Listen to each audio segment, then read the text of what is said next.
Assalamualaikum warahmatullahi wabarakatuh. Halo semuanya, selamat pagi. Apa kabar nih kalian pada hari ini? Semoga kalian selalu sehat ya dimanapun kalian berada. Nah, berjumpa lagi nih bersama Ibu Fitri pada pembelajaran PPKN. Pada pertemuan sebelumnya, kita telah belajar mengenai substansi, hak dan kewajiban asasi manusia dalam perspektif Pancasila. Tentunya kalian sudah paham nih mengenai hak dan kewajiban asasi manusia. Nah, pada pertemuan kali ini kita akan membahas mengenai sistem dan dinamika demokrasi Pancasila. Pada pertemuan kali ini kita hanya akan membahas mengenai hakikat demokrasi. Yuk kita simak pembahasannya. Nah, pada pembahasan kali ini kita akan membahas mengenai sistem dan dinamika demokrasi Pancasila. Itu ada di bab 2 kelas 11. Yang pertama, sebelum memulai pembelajaran, kita harus mengetahui apa saja tujuan pembelajaran yang ingin kita capai dalam pembelajaran di materi bab 2 ini. Bisa dilihat tujuan-tujuan pembelajarannya terdiri atas apa saja.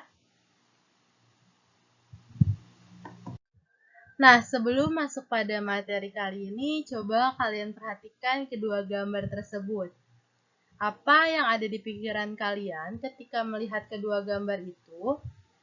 Ya, yang pertama adalah pemilihan umum dan yang kedua adalah musyawarah mufakat. Kedua gambar tersebut adalah hal yang mencerminkan demokrasi. Apabila pemilihan umum adalah demokrasi yang dilakukan oleh negara, dan musyawarah mufakat ini adalah demokrasi yang dapat kita lakukan di lingkungan sekitar kita, seperti di sekolah, lingkungan masyarakat, atau bahkan di lingkungan keluarga kita. Nah, kita lanjut, yaitu hakikat demokrasi. Di sini akan ada 3 pembahasan mengenai hakikat demokrasi, yaitu makna demokrasi, klasifikasi demokrasi, dan prinsip-prinsip demokrasi. Kita akan mulai dari yang pertama, yaitu ada makna demokrasi. Nah, seperti yang kita tahu, demokrasi ini berasal dari bahasa Yunani, yaitu demos yang berarti rakyat, dan kratos atau kretin yang berarti pemerintahan. Sehingga apabila kita simpulkan bahwa demokrasi ini adalah pemerintahan rakyat. Konsep demokrasi menjadi sebuah kata kunci di dalam bidang politik. Hal ini menjadi wajar sebab demokrasi saat ini disebut sebagai indikator perkembangan politik suatu negara. Nah, menurut Kamus Besar Bahasa Indonesia, istilah demokrasi merupakan istilah politik yang berarti pemerintahan rakyat. Hal tersebut dapat diartikan bahwa sebuah negara demokrasi kekuasaan tertinggi berada di tangan rakyat dan dijalankan langsung oleh rakyat atau wakil-wakil yang mereka pilih di bawah sistem pemilihan yang bebas. Jadi, menurut KBBI, demokrasi adalah istilah politik yang berarti pemerintahan rakyat.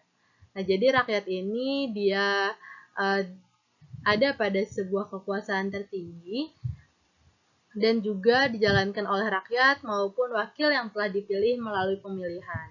Kemudian ada juga definisi demokrasi menurut Abraham Lincoln bahwa demokrasi adalah suatu sistem pemerintahan dari rakyat, oleh rakyat, dan untuk rakyat. Artinya rakyat dengan serta-merta mempunyai kebebasan untuk melakukan semua aktivitas politik tanpa adanya tekanan dari pihak manapun.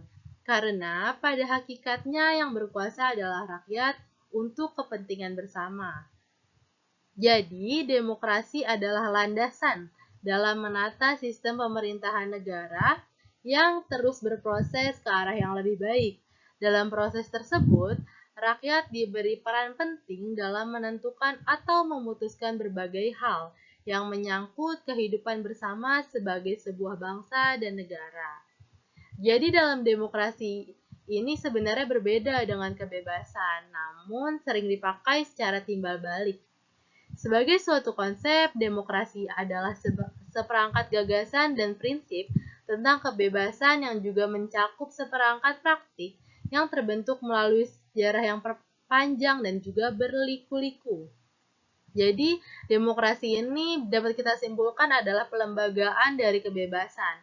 Artinya, kebebasan yang dimiliki oleh rakyat diatur dan diarahkan oleh sebuah lembaga kekuasaan yang sumber kekuasaannya berasal dari rakyat dan dijalankan sendiri oleh rakyat, sehingga kebebasan yang mereka miliki dapat dilaksanakan secara bertanggung jawab dan tidak melanggar kebebasan yang dimiliki oleh orang lain.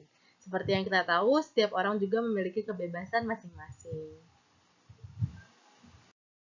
Nah, kita akan lanjut pada pembahasan selanjutnya, yaitu klasifikasi demokrasi.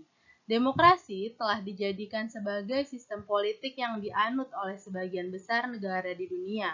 Meskipun demikian, dalam pelaksanaannya tentu saja berbeda-beda, bergantung dari sudut pandangnya masing-masing. Keanekaragaman sudut pandang inilah yang membuat demokrasi dapat dikenal dari berbagai macam bentuk. Di sini kita akan membahas 3, yaitu berdasarkan titik berat perhatiannya, berdasarkan ideologi, dan yang terakhir berdasarkan proses penyaluran kehendak rakyat. Kita akan mulai dari yang pertama, berdasarkan titik berat perhatiannya. Jadi dilihat dari titik berat yang menjadi perhatiannya, demokrasi dapat dibedakan menjadi 3, yaitu yang pertama demokrasi formal, demokrasi material, dan demokrasi gabungan.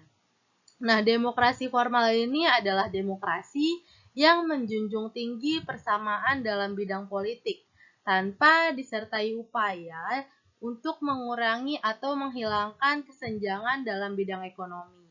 Bentuk demokrasi ini biasa dianut oleh negara-negara liberal. Jadi dalam demokrasi formal ini, ia menjunjung tinggi persamaan dalam politik, namun dalam ekonominya diabaikan atau bahkan dihilangkan kesenjangannya. Kemudian yang kedua, ada demokrasi material. Nah, demokrasi material ini adalah demokrasi yang menitik beratkan pada upaya menghilangkan perbedaan dalam bidang ekonomi. Sedangkan persamaan dalam bidang politik kurang diperhatikan atau bahkan kadang dihilangkan. Bentuk upaya demokrasi ini biasanya terjadi di negara-negara komunis. Jadi kalau tadi demokrasi formal ini dia persamaan politik, maka demokrasi material ini lebih menjunjung tinggi persamaan ekonomi. Kebalikannya daripada dengan demokrasi formal. Kemudian yang ketiga ada demokrasi gabungan, yaitu bentuk demokrasi yang mengambil kebaikan serta membuang keburukan dari bentuk demokrasi formal dan material. Bentuk demokrasi ini biasanya dianut oleh negara-negara non-blok. Jadi, demokrasi gabungan ini mengambil dari kedua demokrasi yang telah disebutkan sebelumnya dan mengambil baiknya, sedangkan yang buruknya itu dibuang oleh demokrasi gabungan. Kemudian yang kedua, klasifikasi demokrasi berdasarkan ideologi terbagi menjadi 2, yaitu demokrasi konstitusional dan atau demokrasi liberal, dan yang kedua adalah demokrasi rakyat atau demokrasi proletar. Demokrasi konstitusional atau demokrasi liberal yang didasarkan pada kebebasan atau individualisme. Ciri khas pemerintahan demokrasi konstitusional adalah kekuasaan pemerintahannya terbatas dan tidak diperkenankan banyak melakukan campur tangan dan bertindak sewenang-wenang terhadap rakyatnya. Kekuasaan pemerintah dibatasi oleh konstitusi. Jadi pemerintah tidak memiliki kekuasaan yang lebih besar dibandingkan dengan rakyat karena dibatasi oleh konstitusi yang ada. Kemudian yang kedua, ada demokrasi rakyat atau demokrasi proletar. Demokrasi yang didasarkan pada paham Marxisme-komunisme. Demokrasi rakyat mencita-citakan kehidupan yang tidak mengenal kelas sosial. Manusia dibebaskan dari keterikatannya kepada pemilikan pribadi tanpa adanya penindasan serta paksaan. Akan tetapi, Untuk mencapai masyarakat tersebut, apabila diperlukan, dapat dilakukan dengan cara paksa atau kekerasan. Jadi, di sini itu komunisme ini bukan hanya merupakan sistem politik, tetapi juga mencerminkan gaya hidup yang berdasarkan nilai tertentu. Negara merupakan alat untuk mencapai komunisme dan kekerasan dipandang sebagai alat yang sah.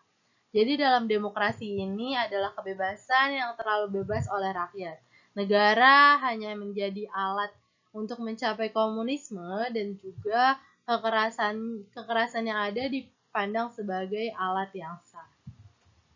Kemudian yang ketiga, ada berdasarkan proses penyaluran kehendak rakyat. Itu terbagi menjadi dua, yaitu demokrasi langsung dan demokrasi tidak langsung.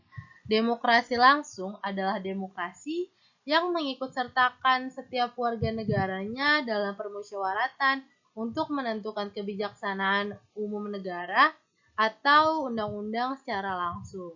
Jadi rakyat terlibat secara langsung dalam menentukan kebijakan umum negara maupun undang-undang secara langsung. Kemudian yang kedua, ada demokrasi tidak langsung, yaitu demokrasi yang dilaksanakan melalui sistem perwakilan. Penerapan demokrasi seperti ini berkaitan dengan kenyataan suatu negara yang jumlah penduduknya semakin banyak, wilayahnya semakin luas, permasalahan yang dihadapinya juga semakin rumit dan kompleks. Demokrasi tidak langsung atau demokrasi perwakilan biasanya dilakukan melalui pemilihan umum. Sampai sini mungkin ada yang ingin ditanyakan, bisa langsung ditanyakan melalui kolom chat ataupun kolom komentar di Google Classroom ataupun kolom YouTube, atau jika ingin bertanya kepada Ibu langsung juga silahkan. Nah, selanjutnya kita akan membahas mengenai prinsip-prinsip demokrasi. Demokrasi sebagai sistem politik yang saat ini dianut oleh sebagian besar negara di dunia, tentu saja memiliki prinsip yang berbeda dengan sistem yang lainnya. Menurut Henry B. Mayo, sebagaimana dikutip oleh Miriam Budiarjo dalam bukunya yang berjudul Dasar-Dasar Ilmu Politik, mengungkapkan prinsip-prinsip demokrasi untuk mewujudkan suatu sistem politik yang demokratis. Adapun prinsip-prinsip tersebut adalah yang pertama, menyelesaikan perselisihan dengan damai dan secara melembaga. Yang kedua, menjamin terselenggaranya perubahan secara damai dalam suatu masyarakat yang sedang berubah. Yang ketiga, menyelenggarakan pergantian pimpinan secara teratur.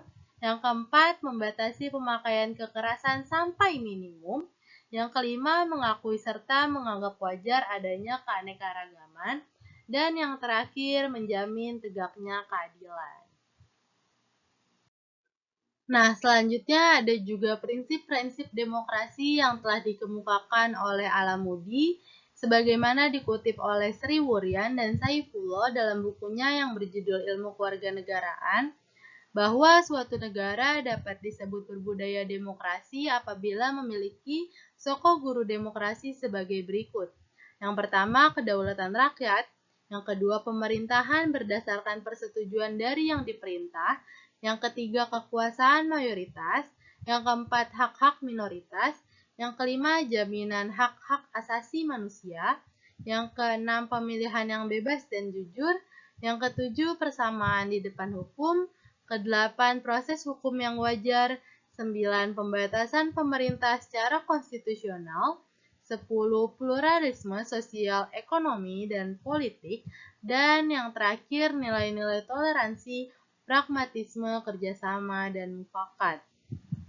Prinsip-prinsip demokrasi yang diuraikan di atas sesungguhnya merupakan nilai-nilai yang diperlakukan untuk mengembangkan suatu bentuk pemerintahan yang demokratis.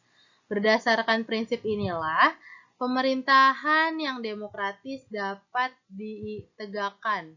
Sebaliknya, tanpa prinsip tersebut, bentuk pemerintahan yang demokratis tentu saja akan sulit ditegakkan. Nah, sekian materi kita pada hari ini. Jika ada yang ingin ditanyakan, silahkan tanyakan melalui kolom komentar di Google Classroom maupun di YouTube. Nah, mungkin sekian untuk pembelajaran kita pada hari ini. Jika ada yang ingin ditanyakan, silahkan tanyakan melalui komentar Google Classroom maupun komentar YouTube. Untuk tugas pada hari ini ialah mengerjakan remedial bagi yang remet ulangan harian 1 kemarin. Untuk namanya akan Ibu kirimkan ke PJ. Mohon maaf apabila pada pembelajaran kali ini masih banyak kekurangan dari Ibu.